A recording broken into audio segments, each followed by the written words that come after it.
Hello friends, welcome to my YouTube channel. जैसे कि हम लोग यहाँ पर झारखंड बीएड एंट्रांस एग्जाम के लिए टीचिंग एप्टीट्यूड के सीरीज को स्टार्ट किया था। आज ये क्लास नंबर 44 है। 43 क्लासेस हो चुकी हैं। अभी तक आपने नहीं देखा है तो ज़रूर से कर लीजिएगा, क्लासेस को कर लीजिएगा। टीचिंग एप्टीट्यूड की जितनी भी क्लासेस हुई हैं प्लेलिस्ट बनी हुई है, लिंक मैं आपको इसी वीडियो के डिस्क्रिप्शन में दे दूँगी। वहाँ से भी आप सीरीज़ वाइज क्लास को अटेंड कर सकते हैं। ठीक है, आप सभी को पता ही होगा कि एग्ज़ाम 13 को होने वाली है, 13 मई। अधिक दिन है नहीं, तो अधिक से अधिक क्वेश्चंस को अटेम्प्ट कीजिए, लॉजिक को समझिए कि क्या होगा, और अपनी प्रिपरेशन जो है और भी स्ट्रॉन्ग कर लीजिए। टेलीग्राम ग्रुप से ज्वाइन हो जाइएगा, जिसमें कुछ पीडीएफ आपको प्रोवाइड कराती हूँ। और हिंदी की क्लास डेली 11 बजे अपलोड होती है इसी चैनल पर, इसको भी आप लोग देख लीजिएगा। ठीक है, तो चलिए फिर स्टार्ट करते हैं। इससे पहले की क्लास में हम लोग 165 तक कर लिए थे, अभी यहाँ से 166 से कंटिन्यू करेंगे। तो पहला क्वेश्चन है यहाँ पर, अच्छे पारिवारिक परिवेश वाले बच्चे ही आगे बढ़ पाते हैं, इस संदर्भ में आपका क्या मत है। देखिए, अच्छे पारिवारिक परिवेश वाले बच्चे ही आगे बढ़ पाते हैं, इस संदर्भ में आपका मत यहाँ पर बताना है। तो ऑप्शन ए है, उनके बच्चों में सभी सुख सुविधाएं मौजूद होती हैं, इनके बच्चे के ऊपर कोई बोझ नहीं रहता है। ऑप्शन सी है, अच्छे पारिवारिक परिवेश में कलेश नहीं मिलता है। ऑप्शन डी है, इनके बच्चे अच्छे लोगों के संपर्क में रहते हैं। तो करेक्ट आंसर होगा यहाँ पर, देखिए मोस्ट अप्रोप्रिएट आंसर को चूज करना होगा, है ना। तो करेक्ट आंसर होगा ऑप्शन सी, जो कि है उनके पारिवारिक परिवेश में कलेश नहीं होता है। ठीक है, और ये कलेश का स्पेलिंग देख लीजिएगा, ये हिंदी में आ सकता है वर्तनी में। ठीक है, कलेश को आधा का होता है पहले। नेक्स्ट क्वेश्चन को देखते हैं यहाँ पर। 167 है, किसी कार्य योजना को बनाते समय बहुत सी बातों को तब की तब सोची जाएगी उक्ति पर छोड़ा जाता है, इस पर आप क्या सोचते हैं। देखिए, बहुत से ऐसे हम लोग काम करते हैं जो सॉल्व नहीं हो पाता है उस टाइम, तब हम क्या सोचते हैं कि तब की तब देखी जाएगी। ठीक है, तो इस पर आपका मत क्या है, आप क्या सोचते हैं। एक निराशावादी विचार है, मूर्खतापूर्ण विचार है, एक श्रेष्ठतम विचार है, और ऑप्शन डी है, एक आशावादी विचार है। तो ये करेक्ट आंसर होगा ऑप्शन बी, जो कि है मूर्खतापूर्ण विचार है। हमें ऐसा नहीं सोचना चाहिए कि जब होगा तब देखा जाएगा, ऐसे नहीं सोचना चाहिए। ठीक है, पहले ही हम जब योजना बना रहे हैं, प्लानिंग कर रहे हैं, तो अच्छे से हम प्लानिंग कर सकते हैं। नेक्स्ट है यहाँ पर 168 है, किसी कार्य को करने से पहले उसकी योजना बनाने के संबंध में आपका विचार क्या है। देखिए, आप कोई कार्य को करने वाले हैं तो पहले ही आप प्लानिंग कर रहे हैं, योजना बना रहे हैं उस काम से रिलेटेड, तो आपका क्या विचार है। समय का अपव्यय हो रहा है, कार्य की सफलता का द्योतक है, और एक व्यक्तिगत विचार है, समय का सदुपयोग है। तो करेक्ट आंसर होगा ऑप्शन बी, जो कि है कार्य की सफलता का ये द्योतक है।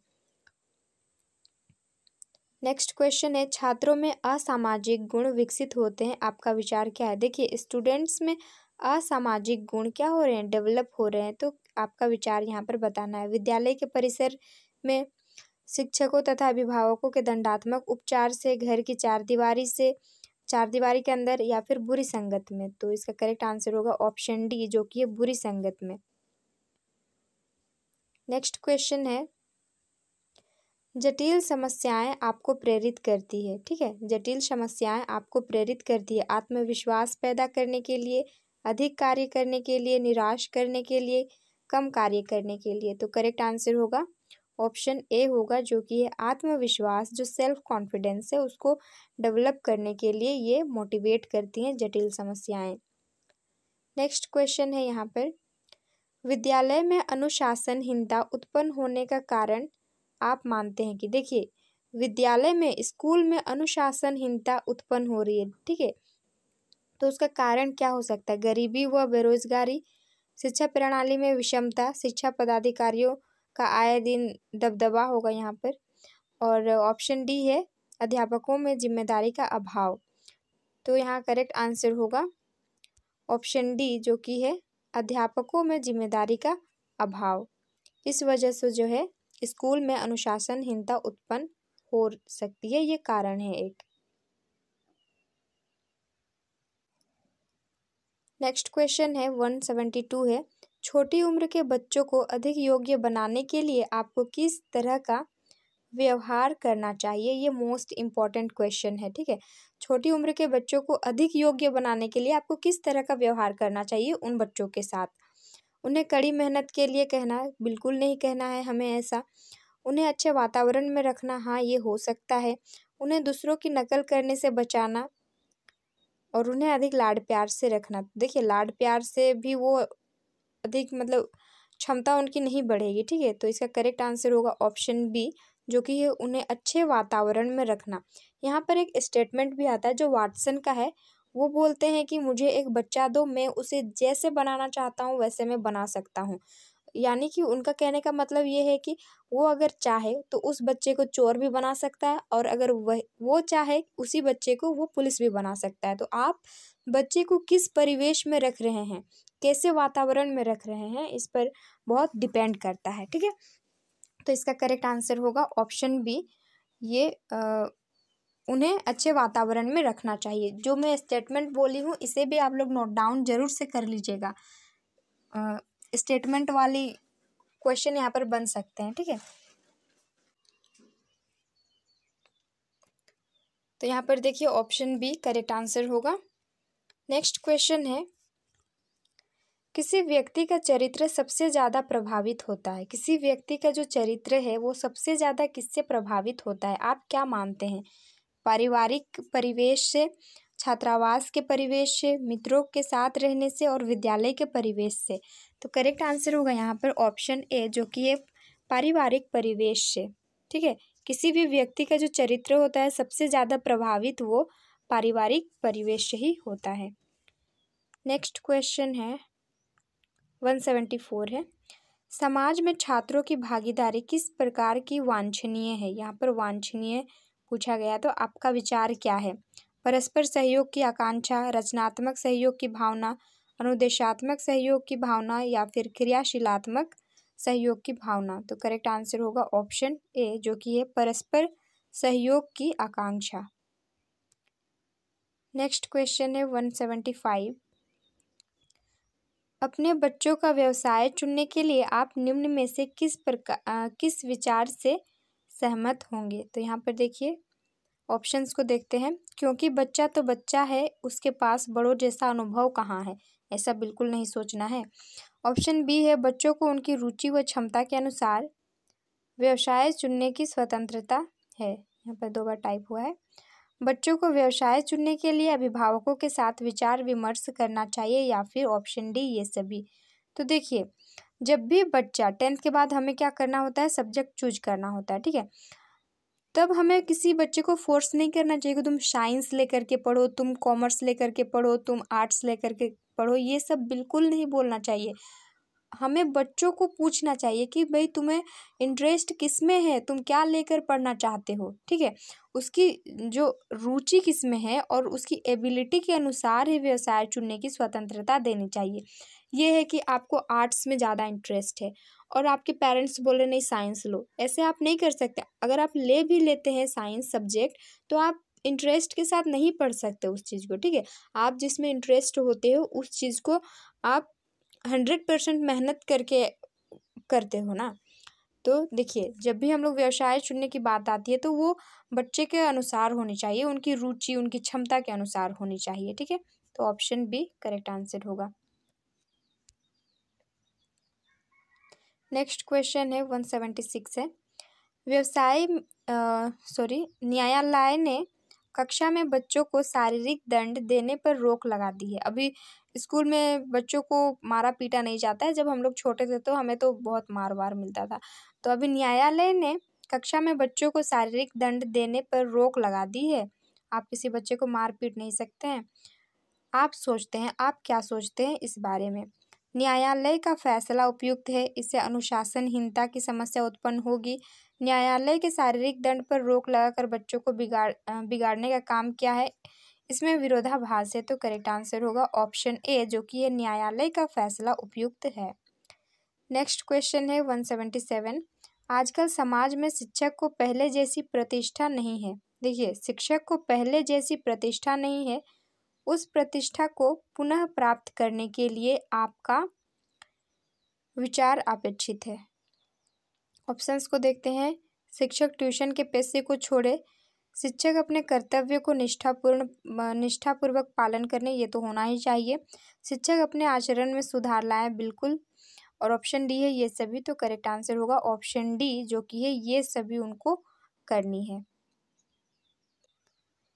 नेक्स्ट क्वेश्चन है, यदि शिक्षक कहे कि मैं जो करता हूँ उसकी ओर ध्यान मत दो, ठीक है। एक टीचर है वो बोलता है कि मैं जो कर रहा हूँ उस पर ध्यान मत दो, जो मैं कहता हूँ उस पर आचरण करो, तो समाज पर इसका क्या प्रभाव पड़ेगा। देखिए, एक टीचर है वो बोलता है कि मैं जो कर रहा हूँ इस पर ध्यान मत दो, और जो मैं बोल रहा हूँ इस पर ध्यान दो, ठीक है। तो इसका प्रभाव क्या पड़ सकता है समाज में, सोसाइटी में। तो शिक्षक पर संदेह होगा, समाज शिक्षण का अनुसरण करेगा, समाज दिशाहीन हो जाएगा, वह शिक्षक कहलाने के लायक नहीं होगा। तो ऐसे में समाज दिशाहीन हो जाएगा। महात्मा गांधी ने कहा है कि कथनी और करनी जो है ना सेम होनी चाहिए, और अगर अलग अलग आप जो बोल रहे हैं और आप कर रहे हैं इसमें डिफरेंसेस हुई तो उससे समाज को क्या हो सकता है, वो दिशाहीन हो सकता है, वो समझ नहीं पाएगा कि मुझे करना क्या है। इसलिए कथनी और जो करनी है वो समान होनी चाहिए, जो आप बोल रहे हैं आप वो कर रहे हैं, ठीक है। नेक्स्ट है, यदि कोई छात्र ईमानदारी पूर्वक कार्य नहीं करे तो आप क्या करेंगे। ईमानदारी पूर्वक वो कार्य नहीं करे तो क्या करेंगे। ईमानदारी छात्रों को पुरस्कृत करके उसे शर्मिंदा करेंगे, बिल्कुल ऐसे नहीं करना है। आप एक गुड टीचर हैं तो शर्मिंदा किसी को नहीं करेंगे। छात्र के अभिभावक को सूचित करेंगे, सख्त दंड देकर उसे ईमानदारी पूर्वक कार्य करने के लिए बाध्य करेंगे, दंड जहाँ भी आ जाए उसको काट देना है। ईमानदारी सर्वोत्तम नीति है उसे बतलाएंगे, बिल्कुल। हमें ऑप्शन डी, देखिए ईमानदारी का सर्वोत्तम नीति क्या है इस बारे में उस बच्चे को बताएंगे, तो ऑप्शन डी करेक्ट आंसर होगा। नेक्स्ट क्वेश्चन है, आपके छोटे भाई बहन समय का सही उपयोग नहीं कर रहे हैं। आपके घर में होंगे कोई छोटे भाई बहन, आप बोलते होंगे कि पढ़ाई करो, लेकिन वो पढ़ता ही नहीं है। तो आपके छोटे भाई बहन समय का सही उपयोग नहीं करते हैं तथा पढ़ने के समय टीवी देखते हैं, तो आप क्या करेंगे। वो पढ़ाई के टाइम में टीवी देख रहे हैं, फ़ोन चला रहे हैं, तो आपको क्या करना है। ये लॉजिकल क्वेश्चन है, डेली लाइफ में यूज़ होता है, ये सब होता रहता है डेली, ठीक है। ऐसे ही क्वेश्चन टीचिंग एप्टीट्यूड में आते हैं। तो देखिए, उन्हें देखने से मना करेंगे, मना करने से क्या वो समझ जाएंगे, बिल्कुल नहीं सुनते हैं। आप रिमोट भी छीन लो तो भी वो रिमोट छीन लोगे तो वो लड़ाई झगड़ा करने लग जाता है, तो मना करने से तो वो सुनेगा ही नहीं। उन्हें समझाएंगे कि समय का सदुपयोग करें, उन्हें समझाएंगे कि समय का सदुपयोग करें, 2 बार वही टाइप हो गया है। और ऑप्शन डी है, उन्हें समझाएंगे कि पढ़ने के समय टीवी ना देखें, तो करेक्ट आंसर होगा ऑप्शन डी, जो कि उन्हें हमें समझाना पड़ेगा अच्छे से कि पढ़ने के समय में टीवी ना देखें, ठीक है। पढ़ाई करते टाइम टीवी ना देखें, ये चीज़।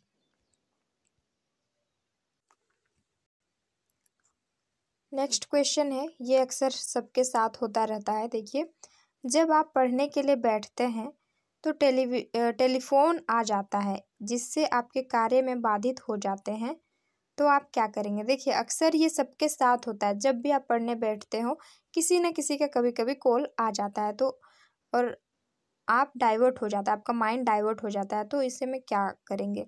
टेलीफोन नहीं सुनेंगे, टेलीफोन को दूसरे कमरे में लगा देंगे, टेलीफोन सुनना पसंद करेंगे, शायद कोई ज़रूरी बात हो, रिसीवर नीचे रख देंगे, तो करेक्ट आंसर होगा ऑप्शन सी, जो कि है टेलीफोन सुनना पसंद करेंगे, शायद कोई ज़रूरी बात हो सकती है ना, कोई इम्पोर्टेंट बात हो सकती है तभी कॉल आई हो। नेक्स्ट क्वेश्चन है 182 है, आप विद्यालय में पढ़ा रहे हैं और कोई छात्र आपकी कोई गलती पकड़ता है, तो आप क्या करेंगे। देखिए, आप पढ़ा रहे हैं और कोई एक स्टूडेंट है जो आपकी गलती को पकड़ता है, तो आप क्या करेंगे। छात्र को चुप रहने तथा बाद में मिलने के लिए कहते हैं, उस छात्र को समझाने की कोशिश करते हैं तथा गलती होने पर अपनी गलती स्वीकार कर लेते हैं, बिल्कुल ऐसा करना है। छात्र को ही गलत साबित कर देता है लेकिन बाद में स्वयं सुधार लेते हैं।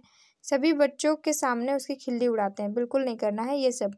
करेक्ट आंसर होगा ऑप्शन बी, जो कि छात्र को समझाने की कोशिश करते हैं तथा गलती होने पर क्या करना है, गलती को एक्सेप्ट करना है और सुधार करना है। ठीक है,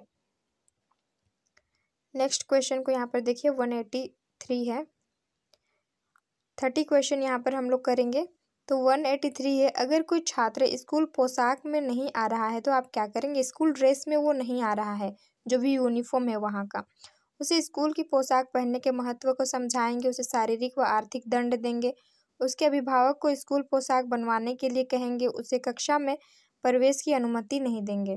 करेक्ट आंसर होगा ऑप्शन ए, जो कि है उसे स्कूल की पोशाक के बारे में पोशाक पहनने के महत्व को हम बताएंगे। ठीक है, यूनिफॉर्म पहनने से क्या हो सकते हैं उस चीज़ को हम लोग बताएंगे। नेक्स्ट है 184, आपकी परीक्षा सन्निकट है। ठीक है, एग्ज़ाम सामने है और आपका कोई मित्र अक्सर आपका समय बर्बाद करता है तो आप क्या करेंगे। ऑप्शंस को देखिए, उसे मना करें कि वह उसका समय बर्बाद ना करे, उसे एक किताब समय का सदुपयोग करें, पढ़ने के लिए देंगे, बिल्कुल नहीं करना है ऐसे, वो देंगे भी तो वो पढ़ेगा नहीं। अपने किसी दूसरे मित्र द्वारा उस तक अपनी बात पहुंचाने को कहेंगे, नहीं करना है ये। केवल समय के ऊपर चर्चा करेंगे, ये नहीं करना है। करेक्ट आंसर होगा ऑप्शन ए, जो कि है उसे मना करेंगे कि वह उसका समय बर्बाद ना करे। यदि किसी बालक में सभी तरह की गंदगी आदतें विद्यमान हैं, उसके व्यवहार में परिवर्तन लाने के लिए आप क्या करेंगे। देखिए, उसके अंदर जो है बैड हैबिट्स हैं, उसके बिहेवियर को चेंजेस करने के लिए आप क्या करेंगे। पहले उसे दंडित करना चाहेंगे, उसे पुलिस के हवाले कर देना चाहेंगे, उसकी गंदगी आदतों का कारण पता लगाकर उसमें सुधार करना चाहेंगे। ऑप्शन डी, इनमें से कोई नहीं। तो करेक्ट आंसर होगा, पहले तो हम जानेंगे उसकी गंदी आदतें जो भी है उन कारण को पता लगाएंगे। ठीक है, फिर उस पर हम सुधार करने की कोशिश करेंगे। तो ऑप्शन सी करेक्ट आंसर होगा। नेक्स्ट क्वेश्चन है, यदि किसी बच्चे को स्कूल जाने में रुचि नहीं है, कोई एक बच्चा है वो स्कूल जाना नहीं चाहता है, अक्सर छोटे बच्चे ऐसे ही होते हैं, उन्हें पसंद नहीं होता है कि स्कूल जाना, ठीक है, कि स्कूल जाए वो, उसे ज़बरदस्ती स्कूल भेजेंगे, उसमें रुचि पैदा करने के लिए सुझाव देंगे, उसके शिक्षक को बुलाएंगे, उसे समझाकर अपने साथ स्कूल ले जाएंगे। तो करेक्ट आंसर होगा ऑप्शन डी, जो कि उसे समझाकर अपने साथ स्कूल ले जाएंगे, और यही होता भी है। नेक्स्ट क्वेश्चन है, कुछ बच्चे अपने से बड़ों के प्रति आदर सूचक शब्दों का प्रयोग नहीं करता है तो आप क्या करेंगे। मानवीय गुणों के बारे में व्याख्यान देंगे, उसे शिष्ट व्यवहार करने के लिए प्रेरित करेंगे, बड़ों के प्रति सम्मान व आदर करने के लिए कहेंगे। ऑप्शन डी है, उन्हें डांट कर बड़ों के प्रति आदर सूचक शब्दों का प्रयोग करने को कहेंगे। तो करेक्ट आंसर यहाँ पर क्या होगा, देखिए ऑप्शन बी है, जो कि उन्हें शिष्ट व्यवहार करने के लिए प्रेरित करेंगे। नेक्स्ट क्वेश्चन है और ये लास्ट क्वेश्चन है, अगर आप महात्मा गांधी जैसे होते तो विद्यार्थियों को सीखना चाहते, ठीक है, महात्मा गांधी जैसे होते तो विद्यार्थियों को सीखना चाहते, परोपकार सिखाना चाहते शायद होगा यहाँ पर, परोपकार करके सम्मान अर्जित करना, छात्रों में अनुशासन लाना, सच बोलकर महान बनाना, सत्य एवं अहिंसा का पालन करना। तो करेक्ट आंसर होगा ऑप्शन डी होगा, जो कि सत्य एवं अहिंसा का पालन करना होगा। ठीक है, तो ये थे आज के इम्पोर्टेंट 30 क्वेश्चन, ये सब आ सकते हैं। और हिंदी की क्लास ज़रूर से कीजिएगा, जिस टाइप से एग्ज़ाम में क्वेश्चंस पूछे जाते हैं वैसे ही क्लास में कराए जाते हैं। 15 क्वेश्चन ही कराते हैं, 10 मिनट निकाल लीजिएगा और क्लास को ज़रूर से कीजिएगा। ठीक है, और ये जितने भी क्वेश्चन को किए इसको एनालाइज ज़रूर से कीजिएगा, ताकि एग्ज़ाम में इस टाइप के क्वेश्चन अगर आए तो आप कर सकें।